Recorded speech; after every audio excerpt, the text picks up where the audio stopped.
महिम सैकड़ों बार मुझे समझा चुके हैं। जब उनकी बात नहीं समझ पाया तो तुम्हारी क्या समझूंगा।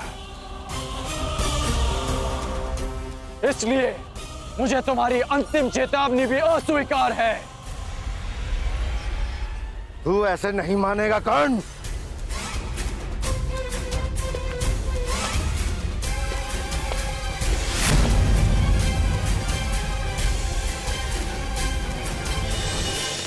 कर्ण, सावधान।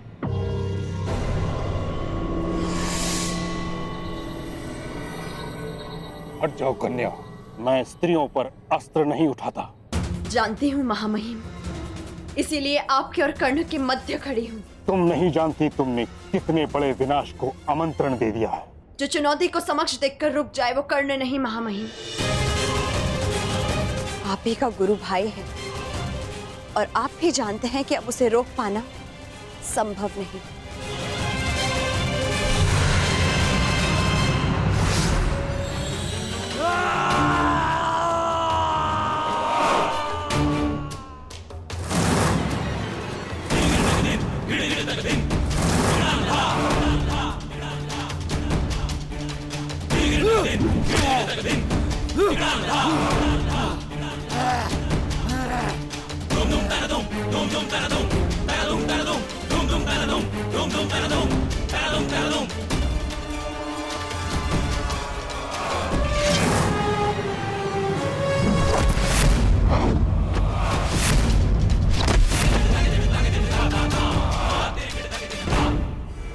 ये है अंग के राजा के अपमान के उत्तर में।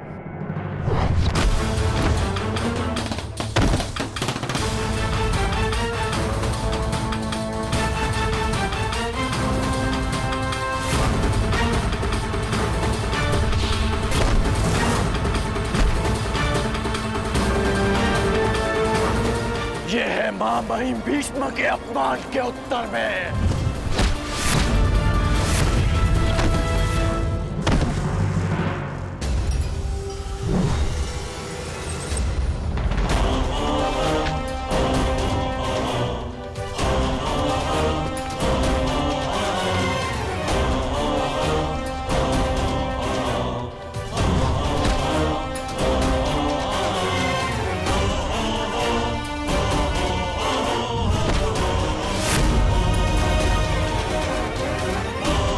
ये अंग भूमि के अपमान के उत्तर में।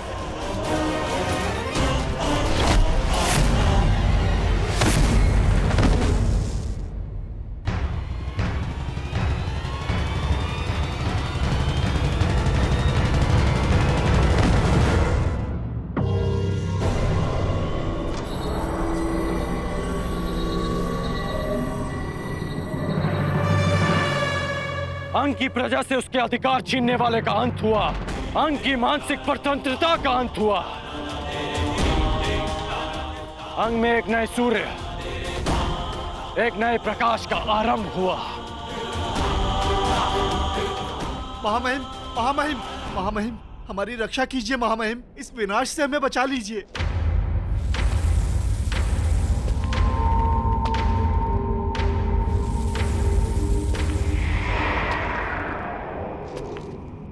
देख रहे हो कर्ण, अपनी प्रजा की आंखों में भय देख रहे हो।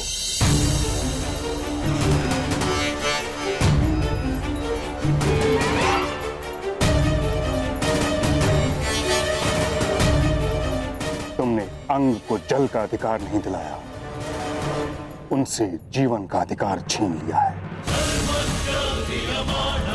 तुमने किसी नए प्रकाश का प्रारंभ नहीं किया, बल्कि एक महायुद्ध का प्रारंभ किया है जो अंधकार बनकर उनके जीवन पर छा जाएगा। तुमने इस दानव को नहीं मारा, तुमने एक महादानव को जगा दिया है।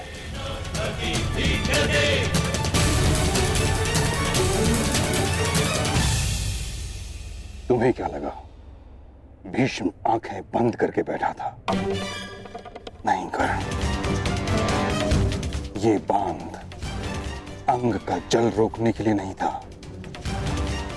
उसका विनाश रोकने के लिए था। तुमने अंग की स्वतंत्रता को नहीं, बल्कि बृहद्रथ पुत्र महाबलशाली जरासंध के त्रास को ललकारा है कर्ण।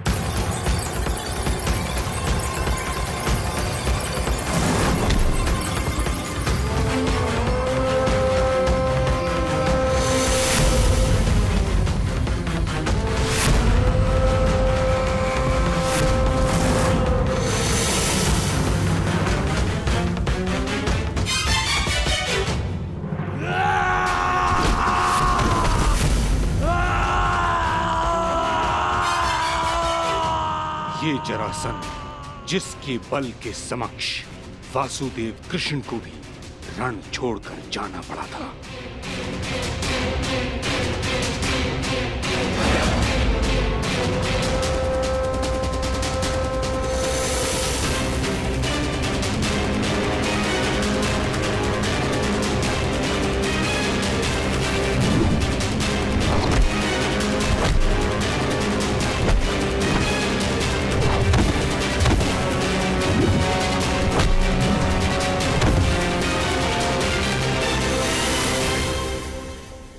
महाराज,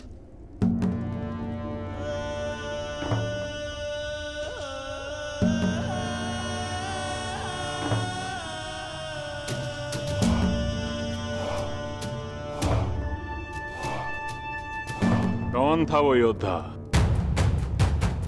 दिखने में कैसा है वो अंगराज? महाराज, उसकी भुजाओं में पर्वतों जैसा बल था। उसके मस्तक पर सैकड़ों सूर्यों का तेज था और उसकी गति तो ऐसे जैसे पवन की गति को भी पराजित कर दे। महाराज, महावीर, महावीर, उसने तो दानव को प्रहार करने का एक भी अवसर नहीं दिया। दानव की मृत्यु के पश्चात तुम लोगों ने क्या किया? उसके बाद हम उस स्थान को छोड़कर तुरंत आपको सूचित करने यहां चले आए। महाराज,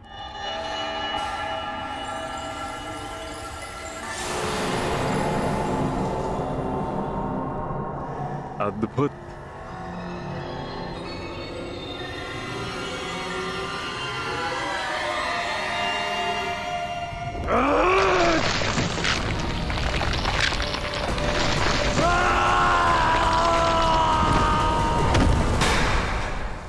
मुझे घृणा है उस प्रत्येक व्यक्ति से जो रण छोड़कर भाग जाए। मुझे घृणा है उस प्रत्येक व्यक्ति से जो मेरे समक्ष मेरे शत्रु की प्रशंसा करे, और मुझे सबसे अधिक घृणा उससे है जो मगध नरेश को ललकारने का साहस करे। अंगराज, तुम्हारे अंग अंग को भंग करेगा जरासंध। एक और युद्ध का समय आ गया है।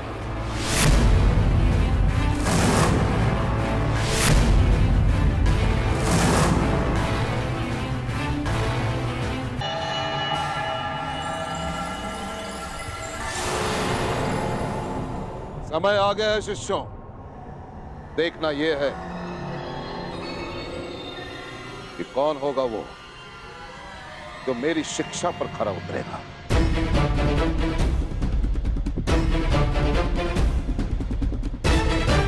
कौन होगा वो जो मेरी गुरु दक्षिणा देने में सक्षम होगा। कौन होगा वो जो पांचाल नरेश द्रुपद को परास्त करके बंदी बनाकर मेरे समक्ष लेकर आता है। कौन होगा वो? प्रयाण करो।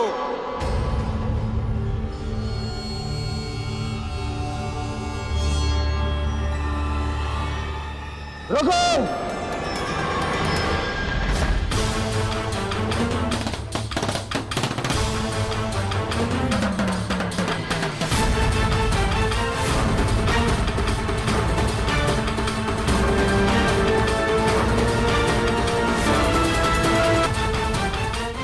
क्या हुआ दुर्योधन? गुरुदेव, यदि पांडव और कौरव दोनों साथ साथ गए तो इसका निर्णय कैसे होगा कि सर्वश्रेष्ठ कौन है? निर्णय कैसे होगा कि युवराज कौन बनेगा? इसीलिए ये मेरा निवेदन है कि पहले हम कौरवों को पांचाल नरेश पर आक्रमण का अवसर दिया जाए। पहला अवसर तुम्हें क्यों मिलेगा दुर्योधन? सबसे ज्येष्ठ भ्राता युधिष्ठिर है।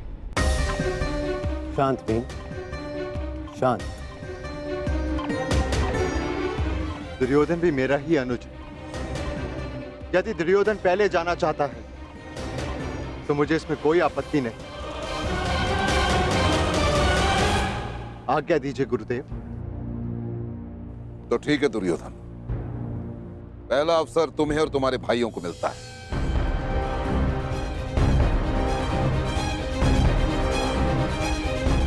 प्रयाण करो। चलो।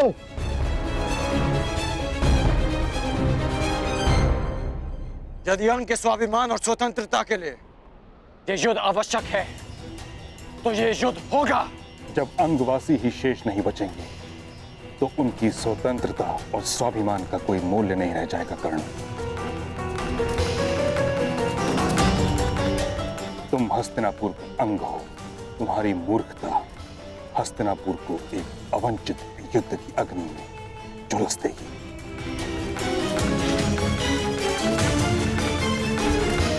हस्तिनापुर की सुरक्षा के लिए अंग का बलिदान किया गया। ये अनीति क्यों? यही नीति है कर्ण। एक परिवार को सुरक्षित रखने के लिए उसके एक सदस्य का बलिदान दिया जाए तो उचित है। उसी भांति एक ग्राम की सुरक्षा के लिए एक परिवार का बलिदान उचित है। उसी भांति एक प्रदेश के लिए एक ग्राम और एक साम्राज्य के लिए एक प्रदेश का बलिदान हो, यही राजनीति है। मेरी समझ में राजनीति का अर्थ थोड़ा भिन्न है मां महीम। राजनीति का अर्थ है राजा की नीति, और अपनी प्रजा की रक्षा करना राजा की सबसे बड़ी नीति होती है।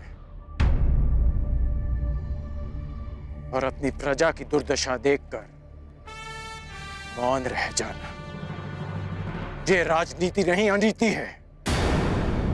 और ये राधेकर्ण इस अनीति का साथ कभी नहीं देगा। अर्थात तुम मगध से युद्ध करोगे? हाँ,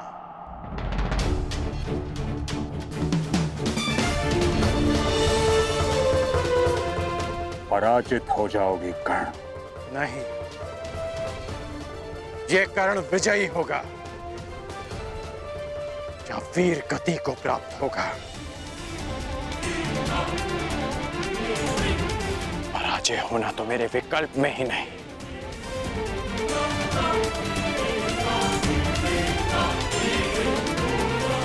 अपनी प्रजा के लिए अपने प्राण दे देना,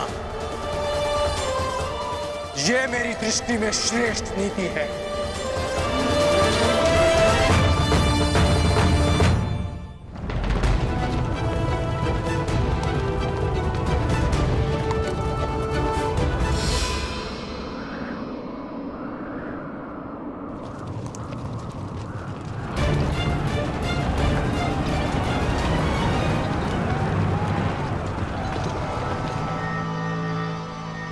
स्वागत है कुरु राजकुमार।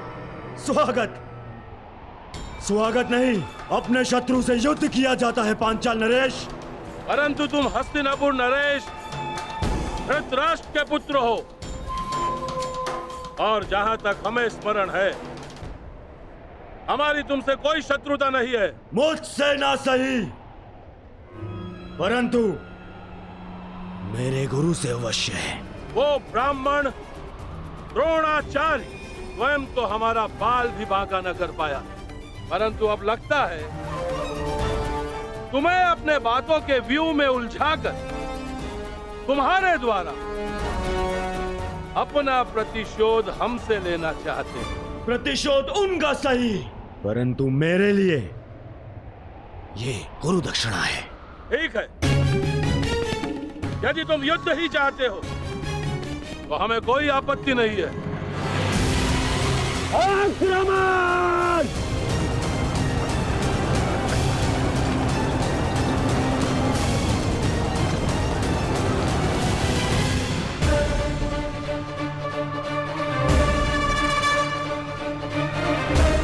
जरासंध ने आक्रमण कर दिया है। यदि युद्ध ही नियति है तो मैं मगध नरेश से युद्ध करूंगा। तुम मगध नरेश को अधिक समय तक रोक नहीं पाओगे कर्ण। अंग की रक्षा अब मैं करूंगा। नहीं, अंग अपनी रक्षा करने में आत्मनिर्भर है मां महिम।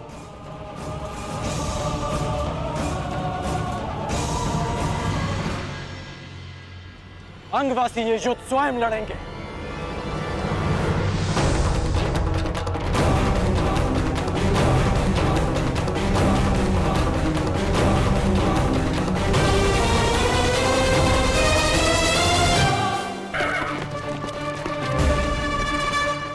जरासंध ने आक्रमण कर दिया है।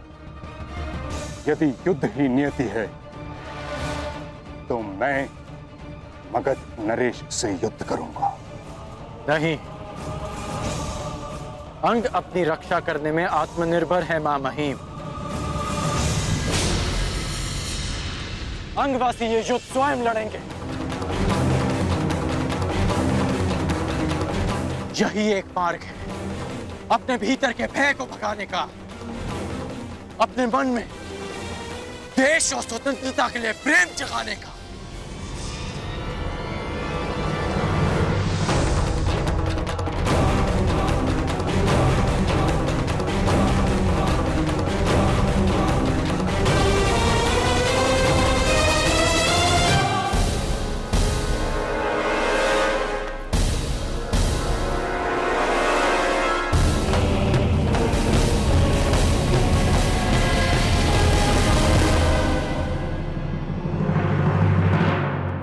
वो बालक जिसने मगध नरेश को ललकारा है। और गुप्तचर शत्रु का विवरण भी ठीक से नहीं दे सकते। कहां है वो पर्वतों का बल? कहां है वो तेज?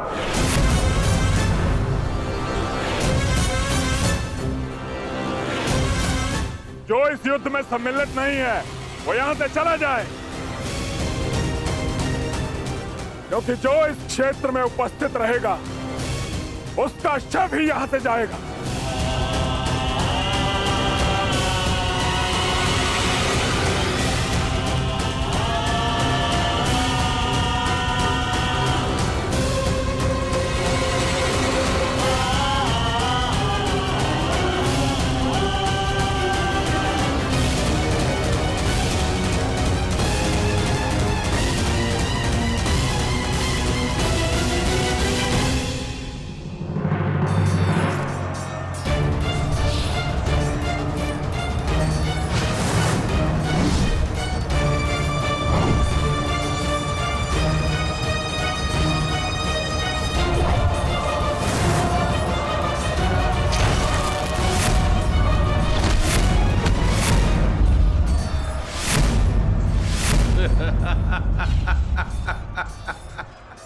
युद्ध कौशल और बल दोनों तुम में है दुर्योधन, परंतु लगता है तुम्हारे आचार्य द्रोण ने तुम्हें गदा युद्ध में प्रवीण नहीं किया। तुम्हें और प्रशिक्षण की आवश्यकता है दुर्योधन। यदि चाहो तो वो प्रशिक्षण हमसे ले सकते हो।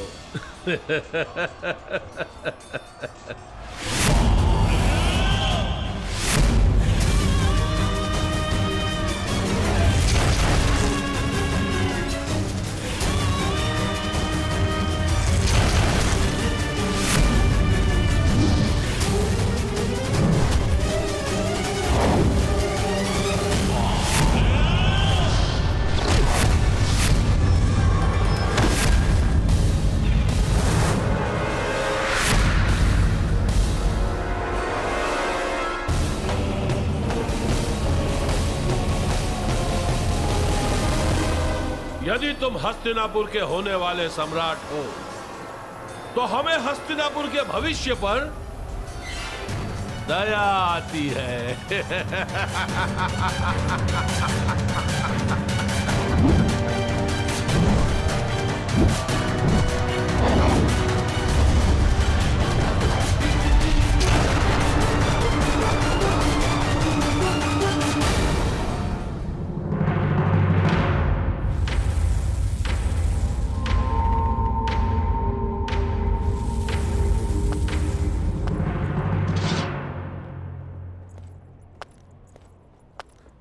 तो अंगराज, मुझे लगता है हमारे पास पर्याप्त सेना है।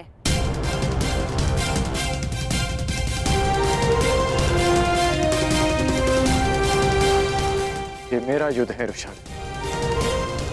यदि तुम्हें तनिक भी चोट पहुंची तो मैं स्वयं को क्षमा नहीं कर पाऊंगा। अंगराज, आप भूल रहे हैं कि मैं भी अंग की प्रजा हूं और हर परिस्थिति में अपने राजा के साथ हूं।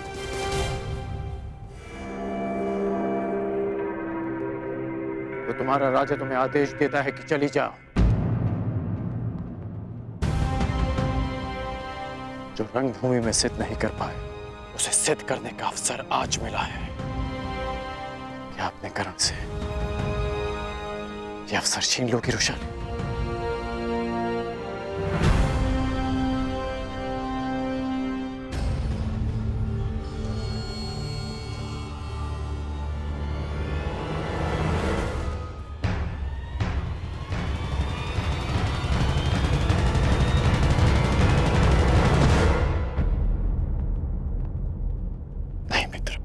आज आपके हाथ प्रहार नहीं करेंगे,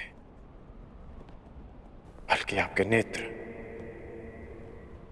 अपने पुत्र की हत्या का प्रतिकार देखेंगे।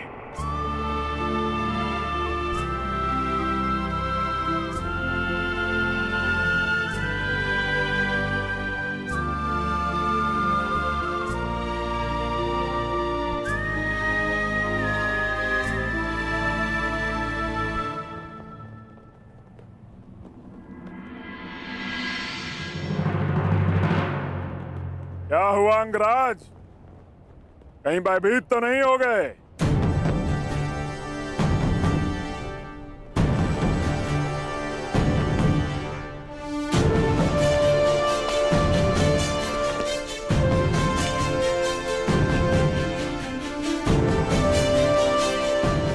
आश्चर्यचकित मत हो कर्ण। मैं भले ही तुम्हारी नीति के विरुद्ध हूं, भले ही ये युद्ध उचित है या अनुचित, किंतु तुम हस्तिनापुर का एक भाग हो और मेरा धर्म, मेरी प्रतिज्ञा हस्तिनापुर की सुरक्षा में होती है। भले ही मुझे तुम्हारी रक्षा करनी पड़े।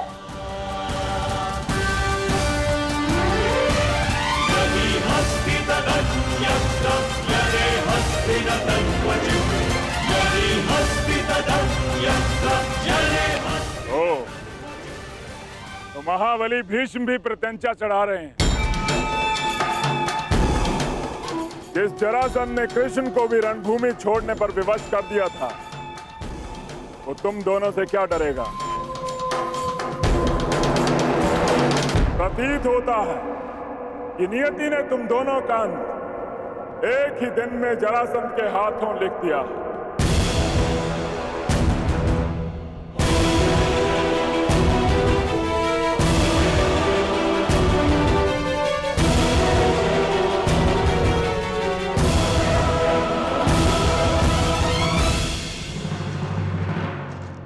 प्रणिपात, पांचाल नरेश द्रुपद ने संदेशा भिजवाया है।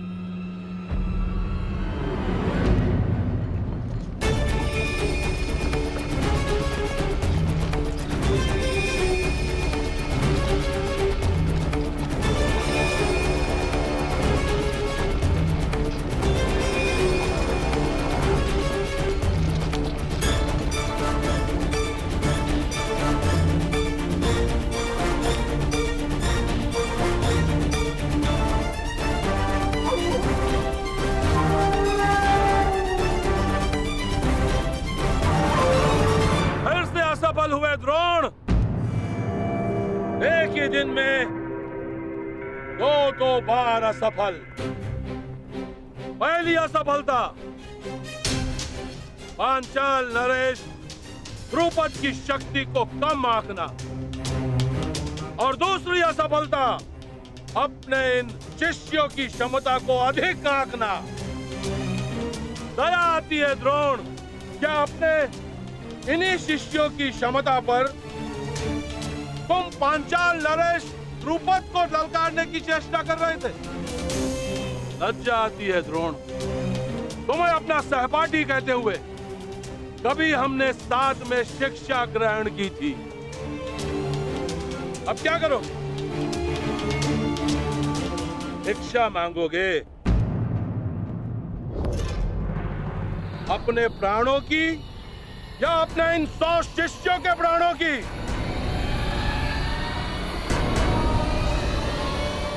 भिक्षा कैसे मांगते हैं ये तो स्मरण होगा ना?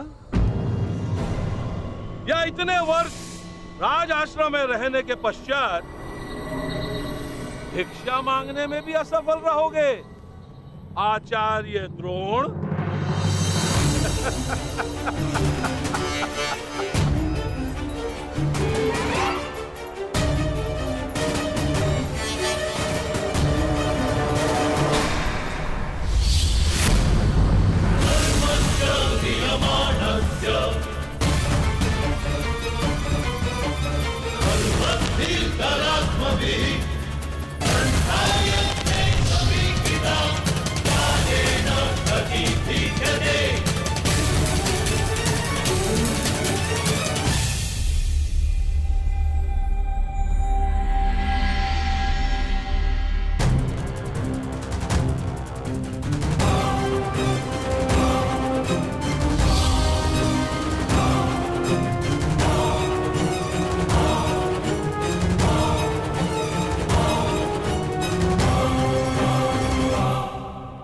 असफल तुम्हें होना है द्रुपद। मेरे शिष्यों की योग्यता को तुमने कम में आंका है। और रही बात भिक्षा की, तो समय बताएगा कि द्रोण पांचाल नरेश के समक्ष भिक्षा मांगता है या पांचाल नरेश हाथ जोड़कर द्रोण के शरण में आता है। तुमने गुरु का अपमान किया था और उसी अपमान का प्रतिशोध लेने आए हैं मेरे ये शिष्य।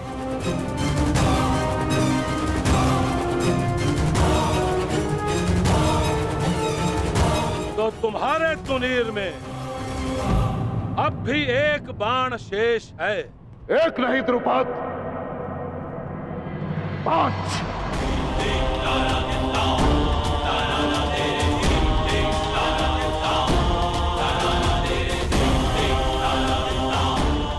तो चुनौती प्रस्तुत करो।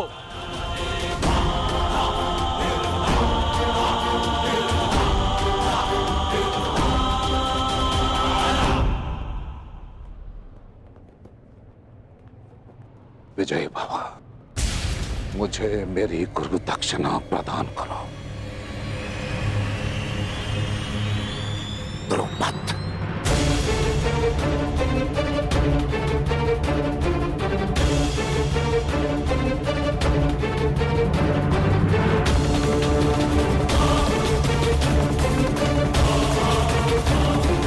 में भाग नहीं लेंगे। मूर्खता मत करो कर्ण। यदि मैंने तुम्हारी सहायता नहीं की तो तुम जरासंध के समक्ष एक पल नहीं टिक पाओगे।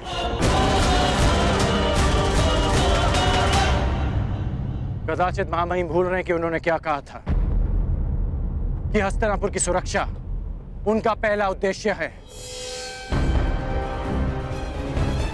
आपके धनुष से छूटा एक बाण हस्तिनापुर को महायुद्ध की अग्नि में झुलसा देगा। इसलिए आप इस युद्ध में सम्मिलित नहीं हो सकते।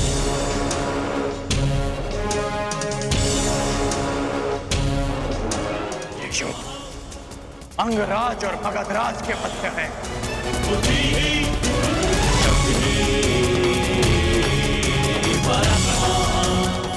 अंगराज कर्ण युद्ध के लिए प्रस्तुत है। मगधराज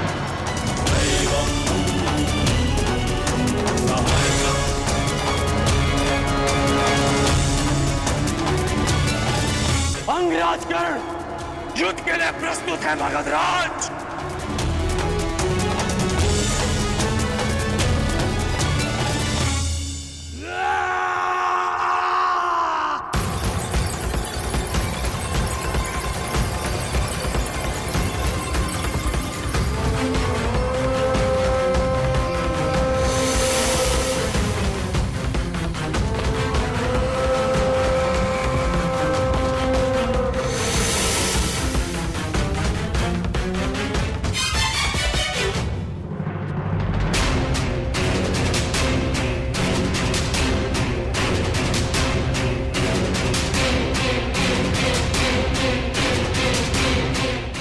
के लिए अपना शस्त्र चुन लो अंगराज। मैं अंग का वासी हूं और आप मगध के।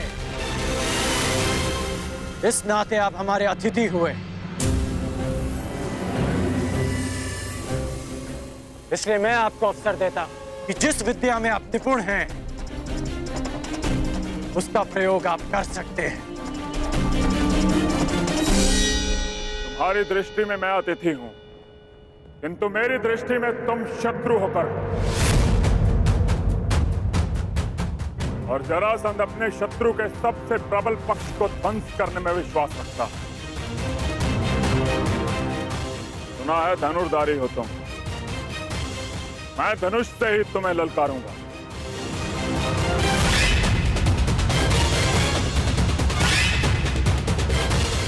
कैसी आपकी इच्छा।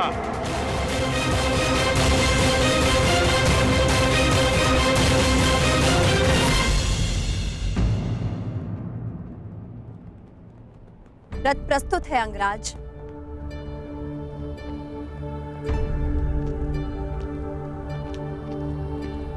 भीष्म, ललकारा अंगराज ने है, किंतु संधि हस्तिनापुर ने भंग की है। इसलिए यद्यपि हस्तिनापुर युद्ध में सम्मिलित नहीं है, किंतु युद्ध की विभीषिका से झेलनी होगी। जरासंध का क्रोध केवल कर्ण के अंत से शांत होने वाला नहीं है, इसकी आंच हस्तिनापुर तक अवश्य पहुंचेगी।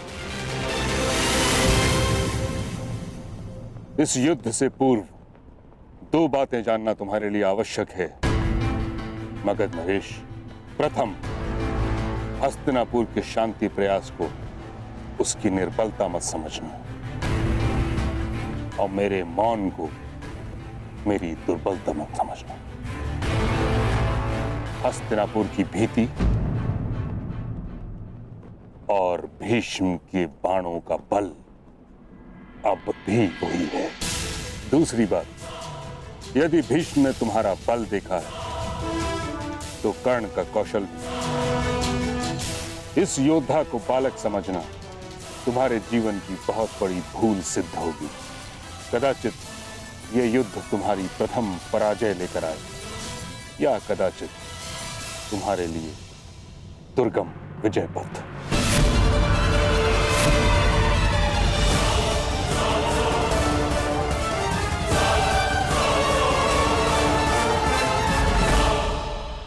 कर्ण, यह कहने की आवश्यकता नहीं कि तुमने संसार के सबसे भीषण प्रतिद्वंदी को ललकारा है। युद्ध क्षेत्र के पास अंग की प्रजा भी है। विध्वंसक अस्त्र का प्रयोग उनको संकट में डाल सकता है जिनके लिए तुम युद्ध करने जा रहे हो। जरासंध की शक्ति उसकी आक्रामकता में है। उसे अवसर मत देना कि वो तुम पर वार कर सके। प्रारंभ से ही मुझे मगध नरेश को पीछे हटाना है। पहले उनकी युद्ध नीति को समझना है और फिर उसे चूर चूर करना है।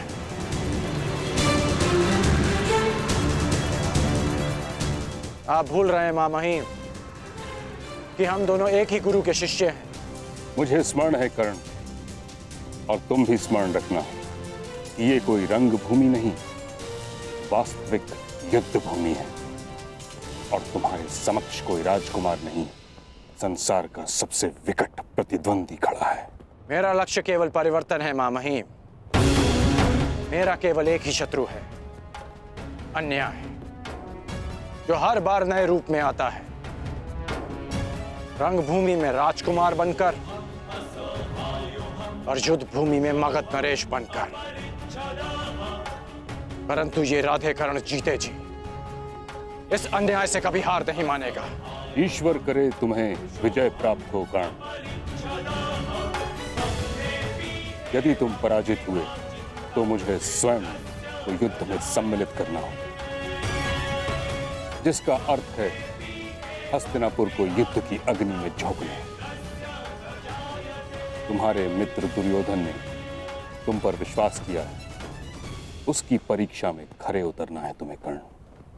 मैं वचन देता हूं मामहीम कि अपने मित्र के विश्वास की लाज रखूंगा, परंतु आपको भी वचन देना होगा कि आप मेरे कहे बिना इस युद्ध में सम्मिलित नहीं होंगे। तुम करना क्या चाहते हो कर्ण? ये युद्ध केवल अंगराज और मगध नरेश के मध्य नहीं, ये युद्ध अंग की प्रजा का, उनके भीतर छिपे भय से भी है। और भय के अंधकार में सोई अंग की प्रजा को मैं जगाना चाहता हूं। इसलिए आपसे वचन चाहिए कि जब तक मैं ना कहूं, आप अपना धनुष नहीं उठाएंगे। मेरा आशीष है कर्ण, विजयी वही हो जो अधिक श्रेष्ठ हो।